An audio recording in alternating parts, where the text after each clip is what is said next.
Police प्रशासन की जिम्मेवारी के हिसाब से ये इतना कांड हुआ है। पुलिस प्रशासन ने एक रोड शो बंद था। नमस्कार, आप देख रहे हैं त्वरित आवाज और मैं विमलेश गुप्ता। सीएम योगी पहुंचे हाथरस अस्पताल, घायल लोगों से की मुलाकात और प्राथमिक रिपोर्ट में हुआ नया खुलासा। यूपी के हाथरस जिले में बीते मंगलवार को सत्संग के दौरान हुई भगदड़ में अब तक 122 लोगों की मौत हो गई है। मुख्यमंत्री योगी आदित्यनाथ आज हाथरस पहुंचे और उन्होंने यहाँ के सरकारी अस्पताल में हाथरस भगदड़ की घटना में घायल हुए लोगों से मुलाकात की और उनका हालचाल जाना। जहाँ एक तरफ हाथरस में बीते मंगलवार को सत्संग के दौरान हुई भगदड़ में अब तक 122 लोगों की मौत की पुष्टि हो गई है, वहीं इस घटना की जांच के लिए अतिरिक्त पुलिस महानिदेशक आगरा और अलीगढ़ मंडल आयुक्त की एक टीम गठित की जा चुकी है। घटना की रिपोर्ट 24 घंटे के अंदर सौंपी जानी है। वहीं सत्संग में भगदड़ से होने वाले मृतकों को सरकार द्वारा 2 लाख रुपए और घायलों को 50,000 रुपए आर्थिक सहायता दिए जाने की घोषणा योगी सरकार द्वारा की गई है। इधर आज उत्तर प्रदेश के मुख्यमंत्री योगी आदित्यनाथ हाथरस पहुंचे और उन्होंने यहाँ के सरकारी अस्पताल में भगदड़ की घटना में घायल हुए लोगों से मुलाकात की और उनका हालचाल भी जाना। मुख्यमंत्री के आने से जिला अस्पताल में सुरक्षा व्यवस्था को लेकर हाई अलर्ट है। सुरक्षा व्यवस्था को लेकर चप्पे चप्पे पर भारी संख्या में पुलिस बल तैनात। अब इस घटना को लेकर योगी आदित्यनाथ क्या बोले? वहीं उत्तर प्रदेश के पूर्व मुख्यमंत्री और सपा सुप्रीमो अखिलेश यादव ने इस घटना को लेकर तंज कसा है। अब क्या कह रही है प्राथमिक जाँच रिपोर्ट? हाथरस के उपजिलाधिकारी ने अपनी प्राथमिक जाँच रिपोर्ट दी है। इस रिपोर्ट में बाबा के निजी सुरक्षा कर्मियों को जिम्मेदार बताया गया है। रिपोर्ट के अनुसार बाबा के काले कपड़ों में तैनात सुरक्षा कर्मियों ने ही धक्का मुक्की की थी और ये भी कहा गया है कि नारायण साकार विश्वहरू के नाम से लोकप्रिय भोले बाबा के सत्संग में हाथरस जिले में लाखों अनुयायी पहुंचे थे, जबकि परमिशन 80,000 लोगों की ही दी गई थी और वहां 2.5 लाख से ज्यादा लोग मौके पर पहुंच गए। सत्संग में प्रशासन द्वारा दी गई अनुमति से अधिक अनुयायी मौजूद थे। अब वही विश्वहरि साकार नारायण उर्फ भोले बाबा को शासन ने नजरबंद कर दिया है और उन्हें घर पर ही कैद किया गया है। अब आप देखिए तुरंत आवाज की रिपोर्ट और चैनल को सब्सक्राइब करना ना भूलें। कमेंट बॉक्स में जाकर जरूर बताएं ये खबर आपको कैसी लगी। 2 घंटा हो गए तो जिंदा है, मार रहे हैं ये तो एक भी व्यवस्था नहीं है इनके पास। पुलिस प्रशासन की जिम्मेवारी के हिसाब से ये इतना कांड हुआ है। पुलिस प्रशासन ने एक रोड शो बंद था, जाम लगा हुआ था रात 11 बजे से, वो जाम खुलवाया पुलिस प्रशासन ने और उसकी वजह से ये दुर्घटना हुई। 100-150 चले गए।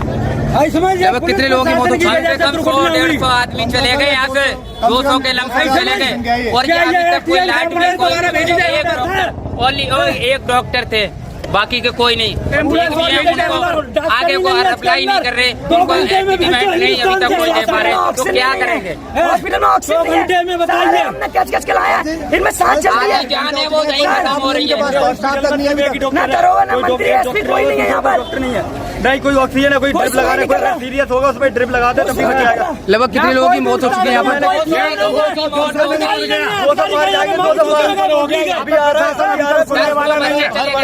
1.5 घंटा हादसे को हो गया, अभी का कोई सीनियर ऑफिसर यहाँ पे मौजूद नहीं है, न कोई सीनियर डॉक्टर यहाँ पे। सीएमओ साहब अभी तक आए नहीं है। 200 मौतें लगभग हो चुकी हैं, कोई सुनने वाला नहीं है, कोई रेफर करने वाला नहीं है। नगरी चौपट पर आजा ऑक्सीजन लगे।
देखिए, घटना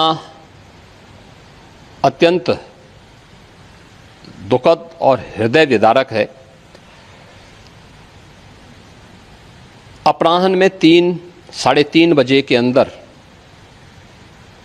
ये पूरा घटनाक्रम घटित होता हुआ बताया जाता है। जनपद हाथरस के सिकंदरा राव के अंदर ये पूरा हादसा घटित हुआ है। वहाँ पर स्थानीय आयोजकों ने एक भोले बाबा का कोई आयोजन स्थानीय गांवों में उनके द्वारा सत्संग के आयोजन के माध्यम से किए जाते रहे हैं और स्थानीय भक्तगण उस कार्यक्रम में भाग लेते हैं। उस समय जब मंचीय कार्यक्रम संपन्न हो चुका होता है तो बताते हैं कि जब सत्संग के प्रवचनकर्ता वहां से मंच से उतर रहे थे तो उनकी तरफ अचानक भक्तों की भीड़ उन्हें छूने के लिए उधर जा रही थी और सेवादारों के द्वारा रोकने पर यह हादसा वहां पर घटित हुआ। इस पूरे मामले की जांच के लिए हम लोगों ने एडिशनल डीजी आगरा की अध्यक्षता में मंडलायुक्त अलीगढ़ को शामिल करते हुए एक टीम बना करके उन्हें अविलंब रिपोर्ट उपलब्ध कराने के लिए कहा है। घटना को देखते हुए प्रदेश के मुख्य सचिव और डीजीपी वहीं पर कैंप कर रहे हैं। प्रदेश सरकार के 3 मंत्री चौधरी लक्ष्मी नारायण जी, से संदीप सिंह जी, से असीम अरुण जी, ये तीनों लोग वहां पर घटनास्थल पर ही कैंप करके घायलों को उपचार आदि की व्यवस्था में लगे हुए हैं। आदरणीय प्रधानमंत्री जी ने भी और आदरणीय गृह मंत्री जी ने भी इस घटना पर अपना गहरा दुख व्यक्त करते हुए शोक संतप्त परिजनों के प्रति अपनी संवेदना व्यक्त की है और भारत सरकार ने भी और राज्य सरकार ने भी मृतक के परिजन को 2-2 लाख रुपए की और गंभीर रूप से घायल परिवारों की नागरिकों के लिए भी 50-50 हजार रुपए की सहायता की घोषणा की है। राज्य सरकार इस पूरी घटना की तह में जाएगा। ये हादसा है या साजिश, यह भी हम इसकी तह में जाकर के इसको देखेंगे। इस प्रकार की घटना पर पीड़ितों के प्रति संवेदना व्यक्त करने की बजाय राजनीति करना यह अत्यंत दुर्भाग्यपूर्ण है और निंदनीय भी। ये समय पीड़ितों के घावों पर मलहम लगाने का है, पीड़ितों के प्रति संवेदना का है। सरकार इस मामले में पहले से संवेदनशील है और सरकार इस मामले की तह में जाकर के साजिशकर्ताओं को भी और इस घटना के जिम्मेदार जो हैं उनको भी उचित सजा देगी। दर्दनाक है। इसके लिए जितने भी बातें कही जाएं, हमें दुख है, हमारी पार्टी को दुख है और जिनके परिवार के सदस्यों की जान गई है, मैं उनके प्रति भी और उनको इस दुख के सहने की शक्ति मिले। जो हादसा हुआ है पूरी सरकार की लापरवाही है, प्रशासन की लापरवाही है और ऐसा नहीं है कि उत्तर प्रदेश की सरकार और प्रशासन के लोग न जानते हों ये बातें कि जब कभी भी इस तरह के कार्यक्रम होते हैं बड़ी संख्या में लोग आकर के शामिल होते हैं। जो जानकारी सरकार के पास थी उसके बावजूद भी सरकार को जो इंतजाम करना चाहिए था वो इंतजाम नहीं किया है। इस लापरवाही की वजह से जो जानें गई हैं उसकी जिम्मेदार सरकार है। बहुत से लोगों की जान बच सकती थी, न समय पर गाड़ियों का इंतजाम करा पाए, एम्बुलेंस का इंतजाम करा पाए और कोई अगर अस्पताल पहुंच भी गया, इलाज के लिए गया भी है तो उसको भी वो पर्याप्त इलाज नहीं मिल पाया जो इलाज मिलना चाहिए था। न ऑक्सीजन मिली, न दवाई मिली, न एम्बुलेंस मिली और न कोई इंतजाम किया। इसके जिम्मेदार अगर कोई है तो भारतीय जनता पार्टी की सरकार जिम्मेदार है, जो बड़े बड़े दावे करती है।